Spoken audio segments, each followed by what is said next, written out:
បាទសួស្តីអ្នកទាំងអស់គ្នានេះហើយខ្ញុំមកហើយការរៀនរបស់ខ្ញុំតែកន្លងមកខ្ញុំជាយាមមួយរយៈហ្នឹងហើយចិត្តមកទឹកអីហើយ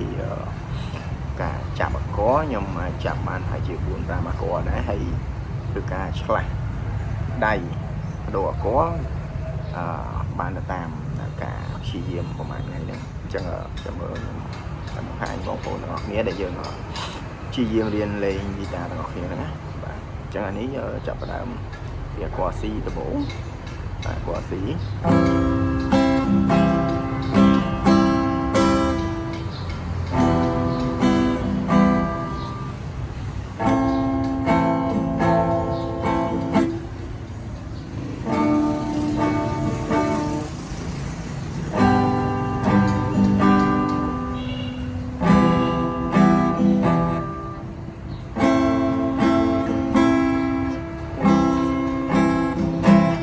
នេះ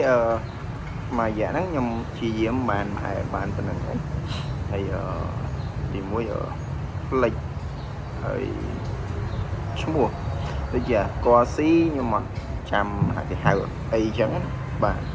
ហើយដូចជាភាគច្រើនខ្ញុំហៅទៅតាមតួអក្សរ C D G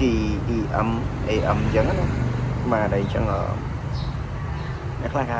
ដុល្លារ minor អីចឹងដោយសារយើងនិយាយអាយុច្រើនហើយខ្ញុំភាសាផ្លេចអញ្ចឹង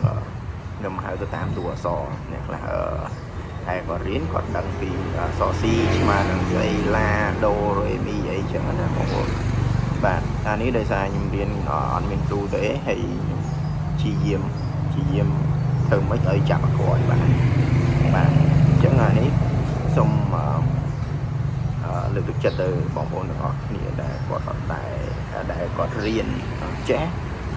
ខ្ញុំព្យាយាមធ្វើម៉េចយកចិត្តខ្លួនឯងដើម្បីឲ្យបានចេះលេងបាទចឹងនេះអក្សរ C E